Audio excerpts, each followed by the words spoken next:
Hello and welcome back to another episode of Beyond the To-Do List. I am your host, Eric Fisher. This is the show where we talk to the people behind the productivity. And once again, it is my privilege to bring to you a conversation I had with one of my favorite people and most productive people out there on the internet these days, Justin Wise. Justin is head of Think Digital. That is a place where they teach businesses how to come up with a social media strategy. And I have to say, he knows his stuff. But not only that, he is somebody who I've wanted to have this conversation with for a while, which was centered around this word that you hear that has positive and negative connotations and reactions to it, the word hustle.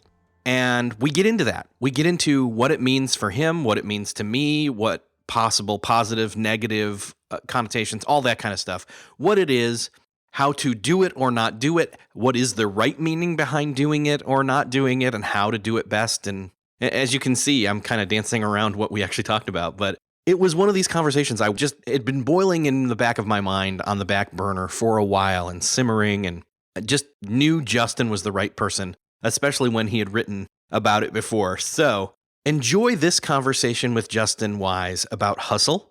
And before that, I want to give you, again, a quick highlight of a lynda.com course. And this one, again, I'm picking these because they go right hand in hand with the topic of the show. This one's all about avoiding burnout. It's with Todd DeWitt. And this one's short. This one's pretty cool. It's actually really, really new. It's about a month old as of the time of this recording of this show. If you have a lynda.com account, then you can get this for free. You already have access. If you don't, then this is a great time to jump on board with lynda.com. That's lynda.com/TODO.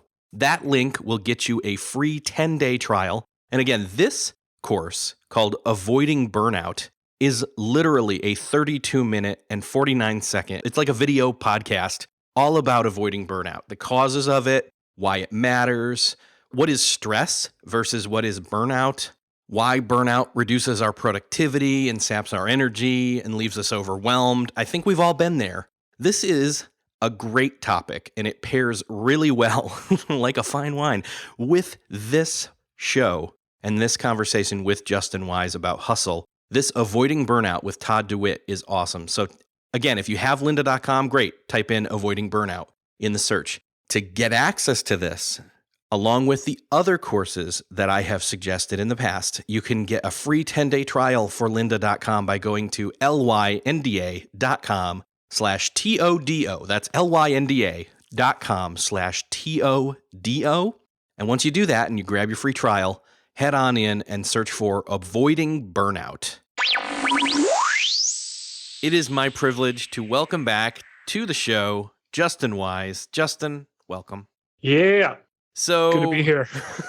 you've been on the show before, and yep. I don't know, it's been more than a year, something like that. Anyways, it's been too long. We keep saying, man, we got to do more stuff together.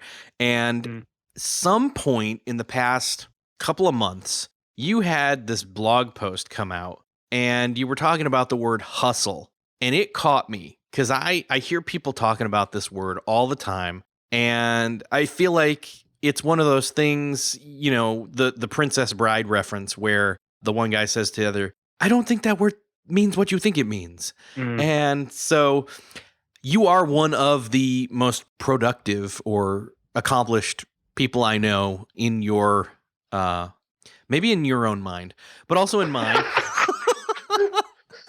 And I could tell that's what I wanted to say. And I was like, I'm just going to go there. So anyway, I'm still talking too much, but first and foremost, you get a lot done. You're very structured. You're very organized. You're running a team, lots of different things going on. But first and foremost, before we go into any of that word hustle, what does it mean to you? And what do you think other people think it means? So to me, a hustle, I think, is a good thing in measure. It basically means you are trying to get something off the ground, and you have to put in more than you're probably comfortable putting in for a specific amount of time. That's what hustle means to me. Now, what I think it means to other people, my perception is that it means you're constantly working. Mm. and you're always doing something, and that's never enough, and you're always going, and that's the only way to win. And I think that's baloney. Yeah. Well, I think one of the things that you stated earlier was that it's a specific amount of time. Yeah. For me, I hear the word hustle, and my definition, there's actually multiple definitions, by the way. The word hustle either means to cheat somebody, which is not what we're talking about at all, or it means to move swiftly. It doesn't say anything about effort. Well, it does say effort. Hustle inherently means a higher burst of effort for a significant or specific, I should say, amount of time. When Yes. I think of hustling, I think of, okay, there's a specific task, then I'm going to go hustle on that for a specific amount of time. Or maybe it's not a specific amount of time, but it's as much time that it takes to get that thing done, but I'm only working on that thing and I'm pushing it forward and trying to push it further and faster or something like that. Does that make sense? Oh, yeah. So, and again, it's one of those things. I mean, we hear John Acuff use the word. We hear Gary Vee use the word. I think either one of those, again, I feel like Gary uses it all the time. And I'm not sure that what he's saying is what we mean. But at the same time, I think a lot of people don't. I think a lot of people, when they hear him say it, think something else entirely. Like they're just that grinding, and not in a good way, Yes. but the bad way. Like it's grinding you down and you just got to keep doing it. Yeah, I mean, I think when you look at a guy like Gary Vaynerchuk who says hustle, and that's really become his mantra. He and really just having means work ethic, right? Yeah, I mean, ultimately, that's what you're getting at. It's you have a mindset that is never. Don't get comfortable. Don't sit on your laurels. Mm-hmm. Don't wait for opportunity to come to you. Go and create your own opportunities. That fundamentally is what he means. And I agree. I don't, at least that's the way that I perceive it. He may get on this and hear me say that and say, no way, that's not what I mean at all. Hey, if Gary Vee ever listens to this episode, I invite Gary Vee to come and talk about this. Yeah, but I mean, people see that, and what they don't realize is that Gary Vaynerchuk has a team of, a close-knit, I would say, executive team of a dozen people. And he does what he does, and they do what they do. So he's, I think the insidiousness of hustle is that people think that they can do it all, and they can do it all themselves. Mm-hmm. Yeah, that is another one of those fallacies. And you've been to his New York City headquarters, right?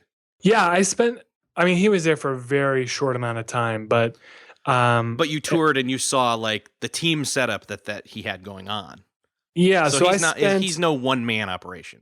No.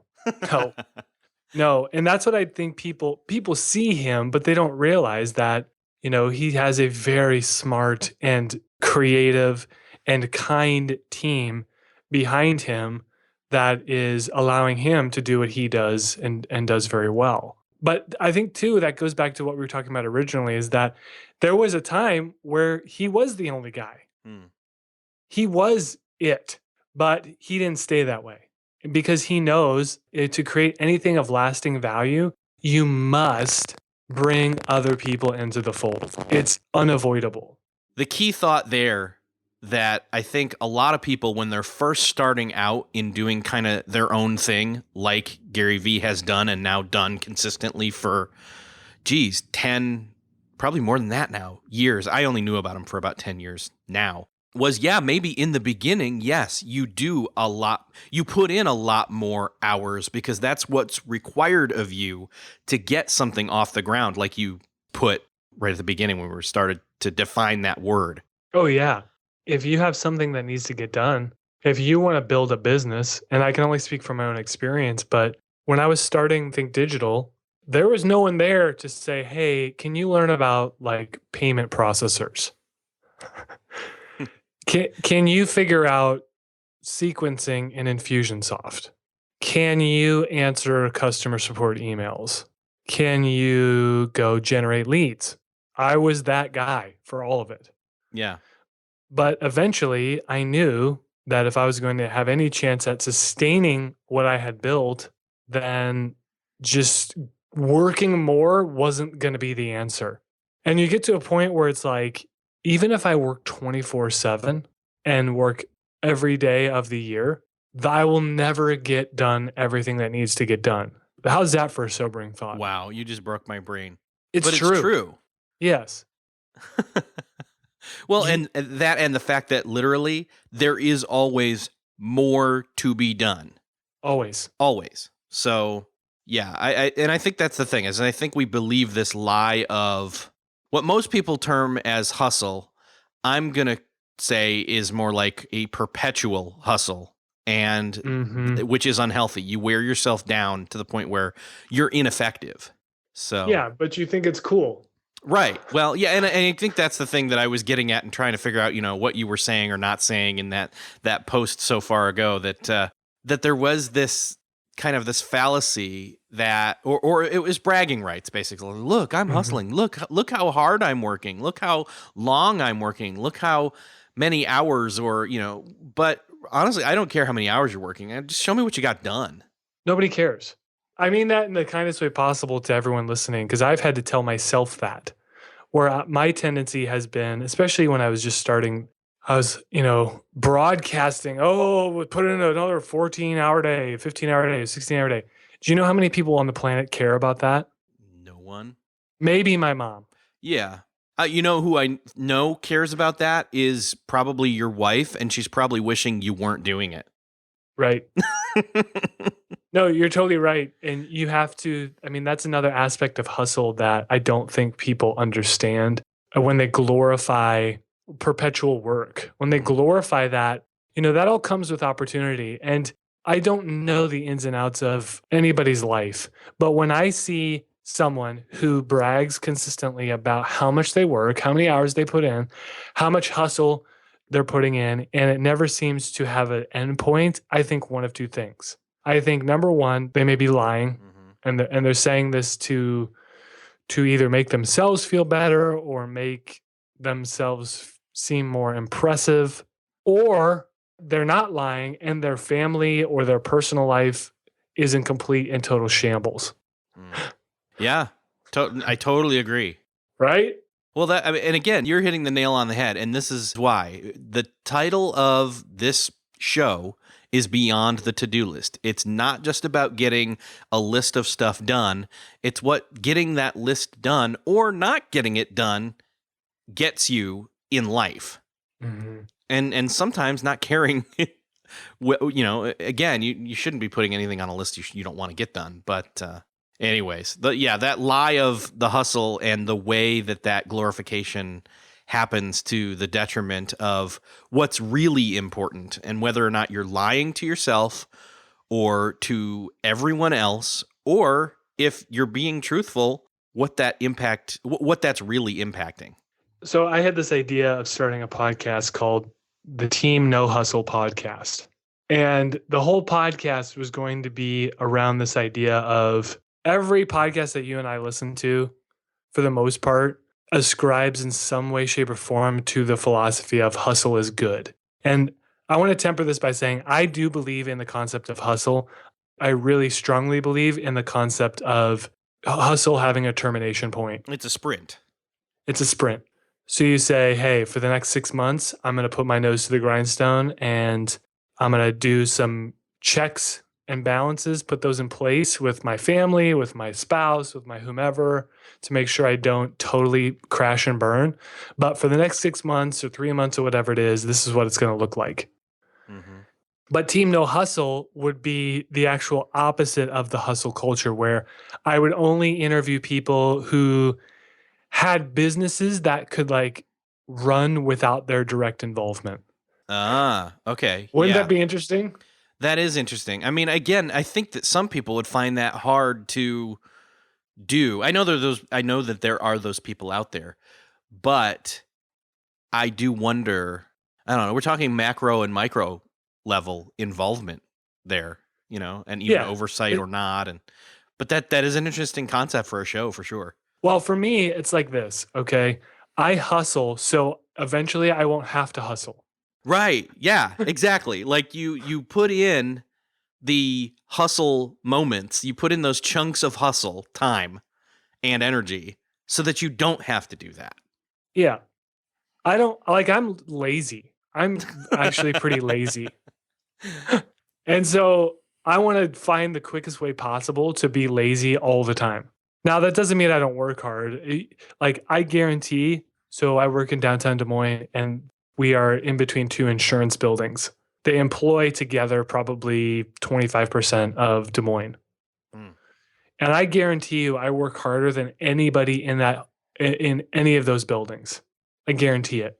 But I don't want to be doing that forever. In fact, I want to be doing it for a short amount of time, relatively speaking, in regards to my entire life. Because what I don't want to do is just have this steady drip of work, which is how I think, unfortunately, a lot of our friends and family approach work, where it's just something you have to do. And you just put in your hours, you clock in, you clock out, and you do it all again the next day and you live for the weekends. That is my definition of hell. And that's trading time for dollars. Right. Exactly. There's two things going on here. Number one, I want to, if anybody out there would consider themselves in the hustle right now, I want to applaud them. I want to give them a pat on the back virtually or sonically because, yeah, there you go. Thank you for the sound effects. It's the Foley artist in me. No, it's that was kind of more like a golf clap, but still. Here, let me see if I can get it. There, that was literally a back pat.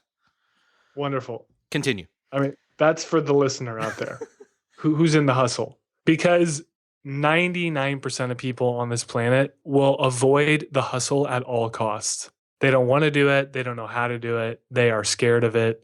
So the folks who say, I'm going to grind and I'm going to work on this thing or this idea or this business or whatever, I love those folks who take the initiative. Because the alternative is what we just spoke about. The alternative is to find a job that you can moderately tolerate, that pays you just enough so you're not suffering, and you do that for the majority of your days. That's miserable. And unfortunately, that's most people on this planet. Mm-hmm. So the hustle, I want to call out those folks who are in the hustle. Now, for that group specifically, I would say you need to learn how to control the hustle and not let the hustle control you. Because the hustle's there for your benefit. You're not there for the benefit of the hustle. And so putting parameters around that, I think for me has taken some time, and it's never a complete process. But having ways to keep that in check and ensuring that I'm staying connected to reality. Yeah. Not letting it overtake me. I just have this picture of Venom and Spider-Man. Yeah, the Spider-Man villain. His suit is a symbiote? Yes. Yeah. Symbiote, something like that. But it basically lives off him and controls him and overtakes him. And my fear is that that's how many people, that's how they allow the hustle into their lives. It overtakes them. Because here's the thing, if you hustle and you're halfway decent at it, you'll see results. And those results are addicting. Whether it's a bigger audience, a bigger platform, more money, more opportunities, that's super addicting. And so it's very easy to let the hustle take over. But I think putting parameters in place is vital. Okay, so let's talk about that then. I think that we've already established that true hustle, real hustle, is for a predetermined chunk of time. Do you think that it makes sense to say, I mean, we said this already with I think we've already said it. It also is tied to an intentionality behind a specific task, right? Yes. Do you think that time doesn't matter as much if we're focused? Like if we say, okay, I don't know how long this such and such project is going to take, but I'm going to hustle at it till it's done, or is it let me allot this amount of time for it and this amount of time in that season or stretch of time for it, and let's see where we're at? What's the approach here? Yeah, it's more along those lines where you'll say something like, hey, this is where goal setting is super important, or objective planning, right? Mm-hmm. So like, here's what I want to get out of this. So for me, it's sounding very similar to like, hey, here's this quarter. Here's the next 90 days of the business. Right. Here are the things that I'm going to sprint on. And at the end of the quarter, here's what I want to have accomplished. and then I'll reevaluate. So if the sprint and the hustle works, then you can say, okay, great, that worked. Now, how do we build a system around that to sustain the momentum and, in fact, amplify and exponentially grow the results I was able to achieve via the hustle? I like that. Yeah. Yeah. Because you've proven it can be done, but Right. it's not sustainable unless you can create some sort of systematic sustainability. Exactly right. That's good. Okay, I like that. That's like, for me anyway, that's how our business runs. I will get in the driver's seat. I will try a new initiative or a new product or a new process or a new course or whatever, and give it a predetermined amount of time to say, we're going to see if this is going to succeed. Here's what success looks like.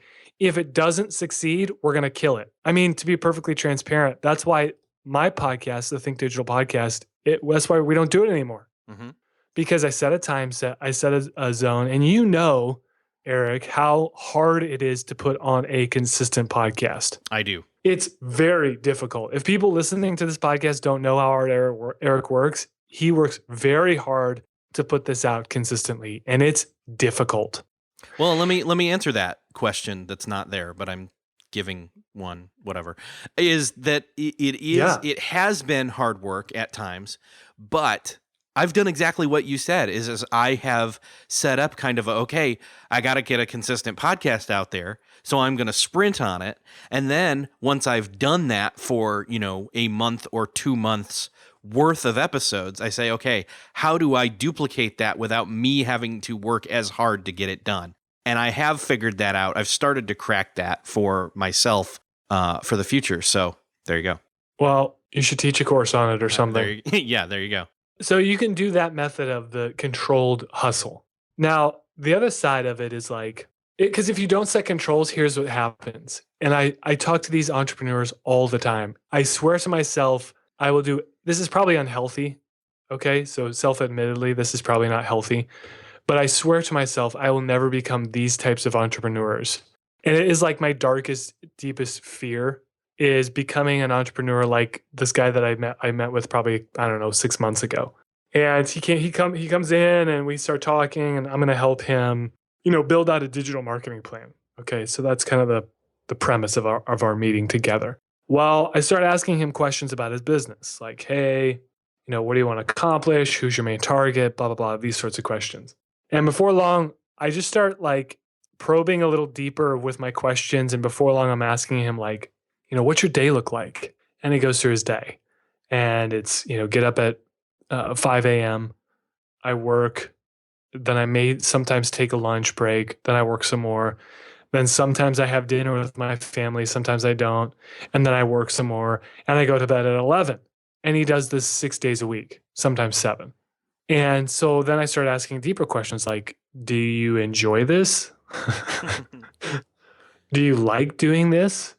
Is this fun for you? And of course, the answer is what? No, he totally hates it, completely hates it. But what he's done is he had a few good years. Now, he's been doing this for 2 decades. So keep that in mind. Wow. Yeah.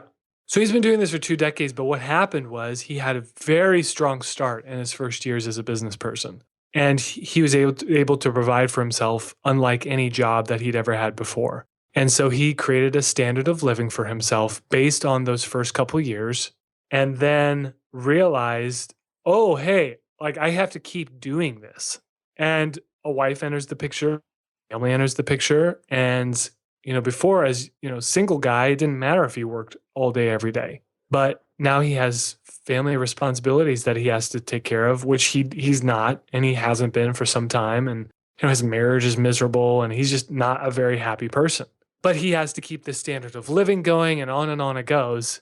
And you can see how the cycle takes hold. And I think that, to me, that's an extreme case, but I think that's the dark side of where hustle goes. You create standards that you either, and what he refused to do was really work with anyone. He wouldn't bring in any outside help. I mean, he didn't even have an admin. He had no admin support, nothing. He handled everything of his business because he didn't want to share the profits, because I don't know what his motivation was. We never figured that out. But that, to me, is the dark side of hustle. That's where I never want to go. Man, and to me, that's screaming out. You've got to delegate some stuff out to some other people, and you don't even have anybody there to do it. You need to be that person who's only doing what you yourself are uniquely qualified to do, as we've heard other people say on this show before. And man, that's sad. Well, it's not like he couldn't. This is the part that killed me. It's not like he could not find someone to delegate to. I mean, the stuff he does is not rocket science. Right, right. I mean, he couldn't let it go. And so when I look at the dark side of hustle, that's just one side where you just get pulled in, and your job, your business, your it starts to control you. Yeah. How are some ways that you've found working for you in terms of combating that?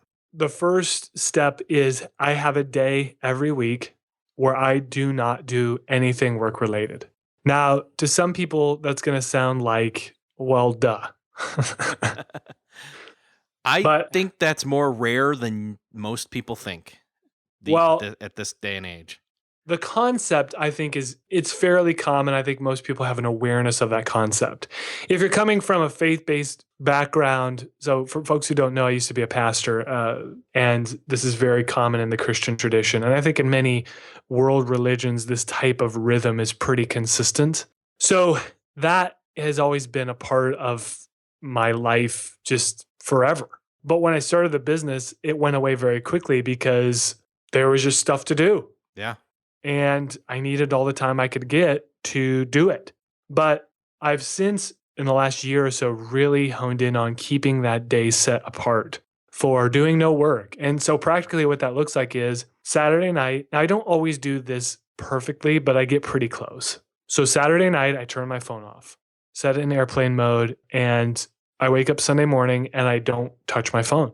I don't take it to church. I don't take it to brunch. I don't take it downstairs. It stays up away where I can't touch it, because I know if I get anywhere near it, what's the first thing I'm going to do?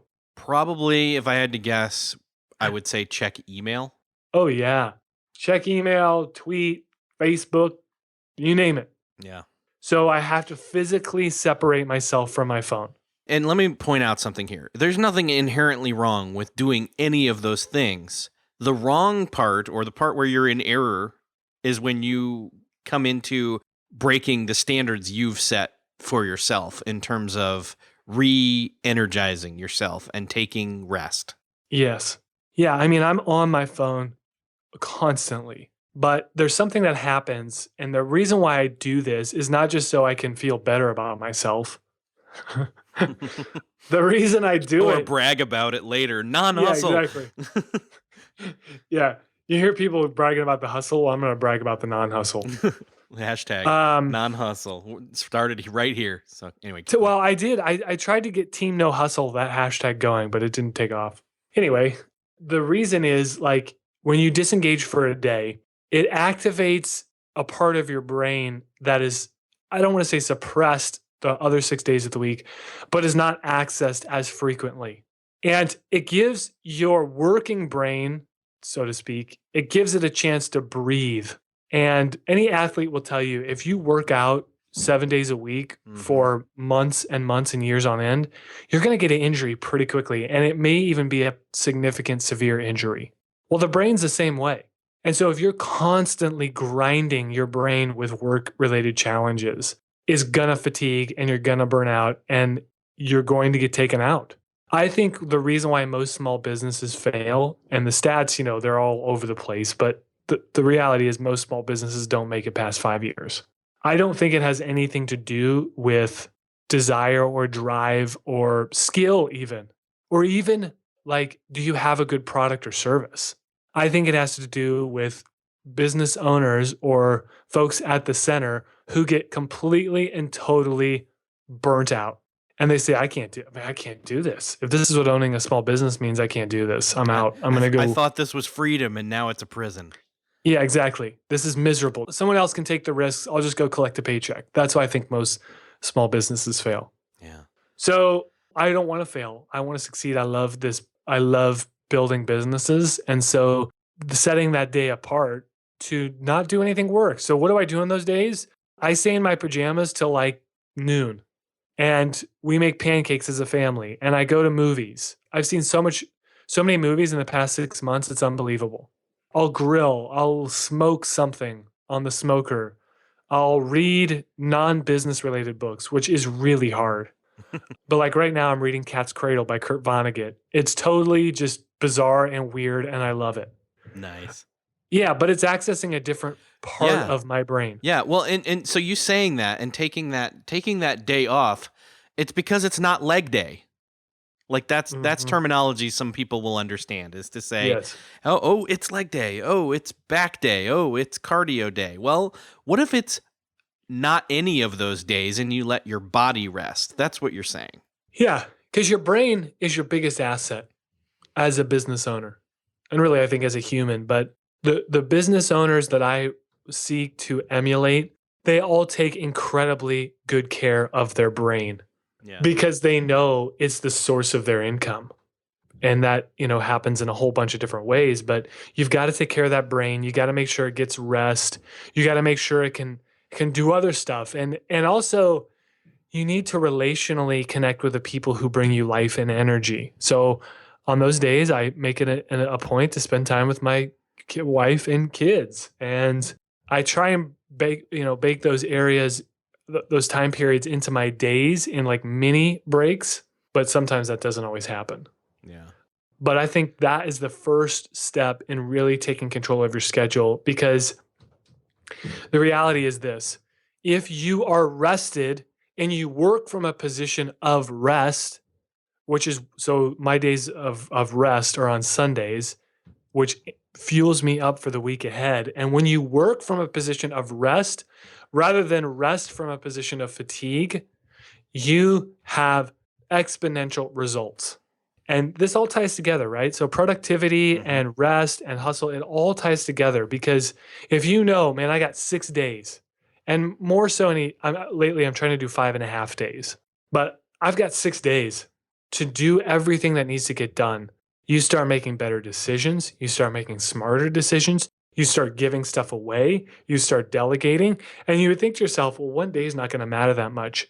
But what the one day does, it actually positions your mind differently as you approach work. What you were just saying made me think of the idea or the concept of when we know we've got a vacation coming up. And so we know, oh man, it's a short week, got to get it all in this week. Well, instead, and there's, studies and different things like that out there where it's like work expands to fill the amount of time you allow it to. You could get the same amount of stuff for 5 days done in 4 days if you got that 5th day off, and you'd be more refreshed. Honestly, I wish the standard would change to that. Yes, absolutely.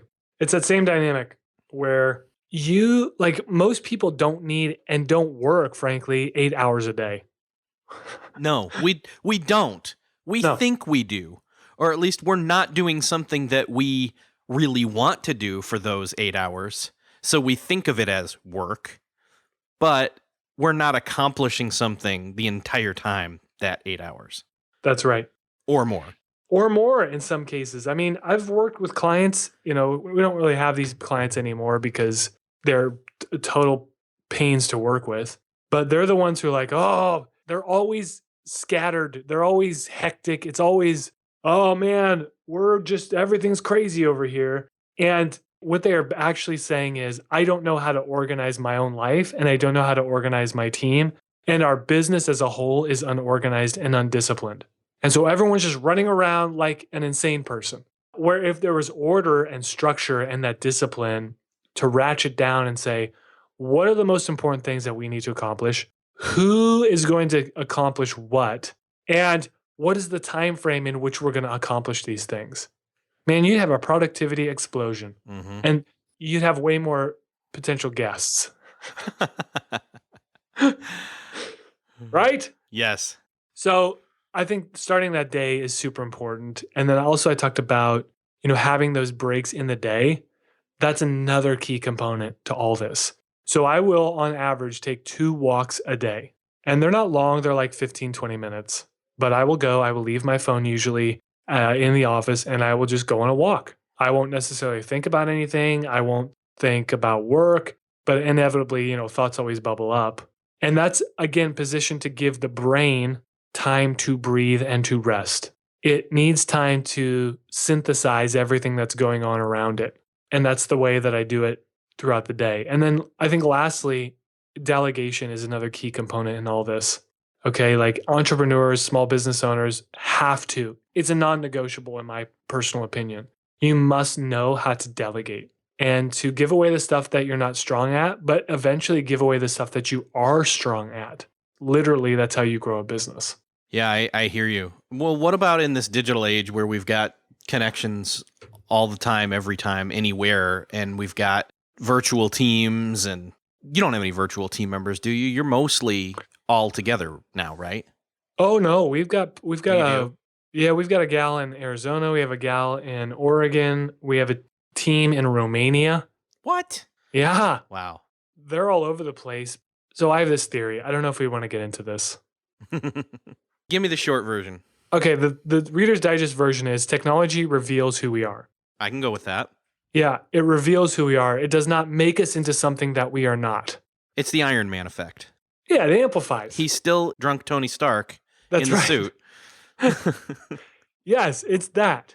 So what I'm getting at is the deeper human connections I have, the less I find myself wanting to fill the void with technology. Now that's incredibly transparent. I noticed this the other day when we were at the pumpkin patch as a family, and we were having a great time. Kids were eating, apple cider donuts. We were drinking. My wife and I had hot coffee. It was brisk. It was fantastic. And not once did I think to myself, I need to bring out my phone and Instagram this. Not once. It didn't even cross my mind. Now I'm like, man, I wish I would have taken pictures. Right. Because we had such a great time. Hey, wife, give me your phone. Let me take some pictures. Yeah. What I'm getting at is I feel like the reason why I didn't feel the need to go online or to pull out my phone or connect with somebody or, send a tweet out or send a photo out was because I was fully absorbed there in the moment and having a great time connecting with my family, which was on the day of rest, by the way. I think the more that I experience that just in general, the less I find myself needing to fill that void. Yeah. That's the short answer. Okay, pause a sec. Speaking of family, you guys are not supposed to be out here. Please go in the house. Sorry, I'm just... Are you in a shed? I'm in the... Hold on. Evan's on the treadmill. Yeah! Evan's on the treadmill. Okay, you take those off and then go down. You Yeah, can't sure. go down like that. It's not safe. Evan wanted to come. Please, He's chasing me. Hey. I'm in the upstairs loft attic area of my 2-car garage. So, but the kids are not supposed to be out here, but they How'd are. you swing that? Well, it's what I had to work with. Anyway, okay, they're gone. That was very ironic. I was like, I hear them at the bottom of the stairs, and I'm like, okay, they're coming up here, and you're talking about family time, and this is hilarious. So You should totally put that in. I'm gonna try and keep as much of that as I can do without like having it fall apart. But it's hilarious to me, like that, and that's the key point. Is like I think I want to be here to have moments like that, but at the same time, I want to be able to go somewhere and do the things I need to do, and then leave them there. You know what I mean? And I think with digital work, that gets very blurry. Yeah. Oh, I mean, there's no question the lines have been blurred. I mean, it's just like anything. Yeah. There's a pendulum, and it's going to swing one way, and then it's going to swing another, and then people are going to find the happy medium. So right now, I think you're starting to see a backlash of this always-on culture in some capacities. Yeah.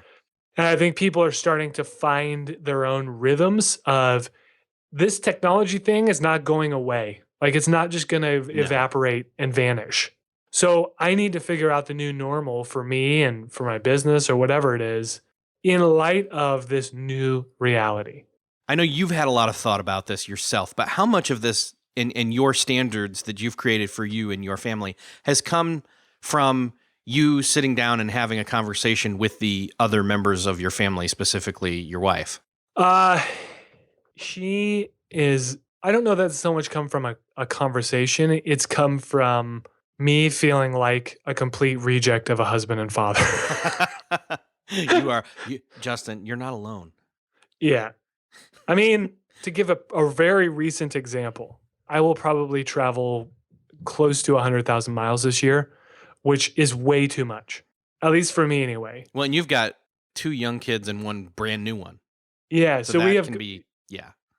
I mean, we got 3 kids. So there came a point where I knew just from my own sense of awareness, I knew I'm traveling too much. But I also could tell in our family dynamic because like the kids were acting out and like my son Finn would say things like, "Daddy, I really miss you." He'd write me cards, and he's not like overly emotional. Or I think the probably the better way of saying it, he's not overtly emotional. So I had to start saying, okay, this is not good. I need to figure out a different way to do this. And it's really led to a huge breakthrough for our business because I was traveling to meet a certain type of client, and those clients usually ended up not only taking the most time, but they weren't very profitable. So I had to think, well, why am I spending all this time and energy? Why am I giving up family time to service clients that at the end of the day aren't that profitable to the business?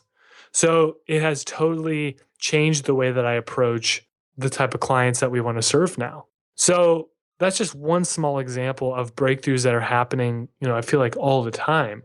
Where it comes from, I will generally get a sense of, hey, this is probably pushing a boundary. It's not any boundary that we have hanging up in our kitchen somewhere. It's just a sense. Yeah. It's the Spidey sense.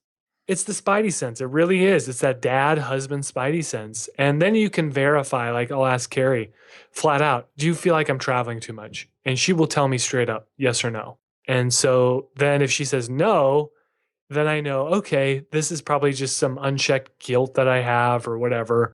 And I still need to listen to it, but I don't need to really give it a lot of credence right now. But if she says yes, then I know something's got to change. Because if she's not happy, if things get off kilter with her, that's a tailspin that I don't want to get into. Yeah. So that's kind of how that process works. Well, we're getting near our time here ending, but I'm trying to figure out what's a good landing place for somebody. I mean, how do they take their temperature hustle-wise, or how do they maybe break that hustle habit and start doing things the right way? What do you say to somebody like that? So if someone is asking that question of themselves, then there's probably something inside of them that is the source of that question. And so first and foremost, I would say pay attention to those nudges. And I would also suggest a book by a guy named Pete Scazzero. And this, full disclosure, Pete is coming at the world from a Christian worldview, but the stuff that he writes about is just profound in the sense of being a healthy person. So the book that he most recently wrote is called The Emotionally Healthy Leader. And another full disclosure, I could not finish this book. I was so convicted by it. I couldn't finish it. And to this day, I have not finished it because I'm still implementing the stuff that I learned in the first 3 quarters of the book. But Emotionally Healthy Leader has some really, and there's some like Christian stuff in there. And if that's not your thing, then just skip over it, because the premise of the book isn't like, hey, go rah Jesus. That's not the point. Right. The point is, hey, here's what it takes to be an emotionally healthy leader in this world. And here's how to check if you're one of those folks. Because I know like Pete was working in a job where he was burning the wick at both ends, and his life was spiraling out of control. And his wife was like on the verge of divorce. And he basically almost died of a heart attack. And that's when everything changed for him. And so that is a great starting point. And you will know very quickly, based on the suggestions he makes in the book, where to go from there. But I would say If you feel the nudge, if you're feeling that sense of, gosh, I don't know if I can keep this up. And for me, that's what it was. It was really seeing the long view and wanting to build a sustainable business and saying, the way that I'm doing this right now, it will not work long term. So how can I do it different? If you're feeling that, read Emotionally Healthy Leader and go from there. Nice. Thank you so much, Justin. Where can people find you online, and what the heck are you doing these days? Tweet at me at Justin Wise or find me online, justinwise.net. And right now we're building Think Digital, trying to get these small businesses into what we call a social media system. So helping small businesses generate lead sales and revenue through social media. Awesome. Rock on. Thank you for being back on the show. I'm sure it's not your last time. You bet, bud. So, what does hustle mean to you? What does that word mean to you? Or what did it mean to you before you listened to this conversation? And now what does that word mean to you? I'd love to get your feedback on this issue. I'd love to hear more about your ideas around the word hustle. And I'd love to hear any thoughts you have actually about this conversation over at the show notes for this episode, which you can find at beyondthetodolist.com/117. That's beyondthetodolist.com/117. And again, one of the things that you can do to learn how to avoid burnout, which hustle can lead to, or ongoing, never-ending hustle, which is not what I consider to be the true meaning of the word. One of the things that you can do to avoid that, though, to avoid burnout, is to go check out, again, my suggestion. Go ahead, and if you're not a member of lynda.com already, grab your 10-day free trial over at lynda.com/TODO. Then type in the search Avoiding Burnout. Those two words are going to bring up the course again that I have suggested you check out, all about avoiding burnout. And again, this course is a short one. It's under an hour long. It covers teaching you how to recognize some of the most common causes of burnout and how to deal with them, as well as preventing stress from building up over a number of different work or life-related issues. Again, to get this course for free, along with thousands of other courses on much more than just productivity, although there are a ton of productivity courses in there. Again, start your 10-day free trial over at lynda.com. That's lynda.com/TODO. And if you're finding some interesting courses in lynda.com, shoot them to me. You can go to beyondthetodolist.com and just click the word feedback. And if it's good, I'll share it with the rest of the community of listeners. I would love to share some of the other courses that you have found if you are a lynda.com member. Thanks for listening to this show. I'm Eric Fisher. I'll see you next episode.